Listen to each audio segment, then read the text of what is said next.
Күтүлбөгөн ушундай жакшы бир мен үчүн неме болду. Негизи буга чейин деле көрүп келгенбиз, мисалы ар бир өзүнүн айылына мыкты спортсмендер болсо, мыкты чыгандары болсо, ар бир айыл өзүнүн уулуна мингизет да. Андан кийин өзүнүн облайсына. Бул жерден мен Таластамын, мисалы, мен Таластамын, Сүмөн Кубайке Оштон, мисалы. Анан мындай интернет тармактан эле мындай көрүп таанышканбыз да.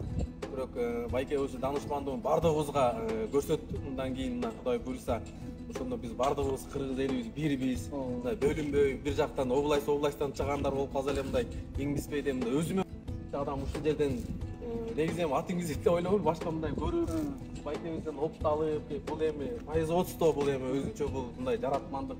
Канча адам иштеп атат, канча адам ушул жерде 400 иштесе 400 аялы бар, бала чакасы бар, 2000-3000 адам ушул жерде ырыскы табып иштеп жеп атат да. Байке сиздерге Алла ыраазы болсун, Кудай буйрса жакшы күндөрдө, жакшы түндөрдө, анан баягы сайтик ачканда да көрүп, машалла деп койдум эле, ушундай байкелерибиз көбөйө берсин, Кудай буйрса биргеликте ушундай Жети областка ушундай мектеп, больница, ушундай иш-чараларды кыла берейик, Кудай буйрса.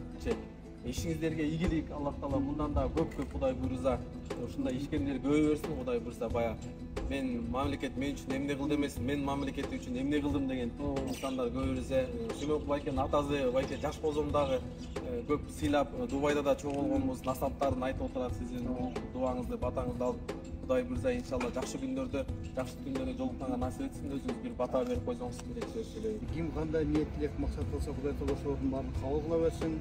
Ушул билим дагы ушул биз билгенден, ушул Кыргызстандын бир жагын көтөрөн деп жүргөн балдардан биз сени менен билим сыймыктанабыз. Сага окшогон балдар аябай көп болсун.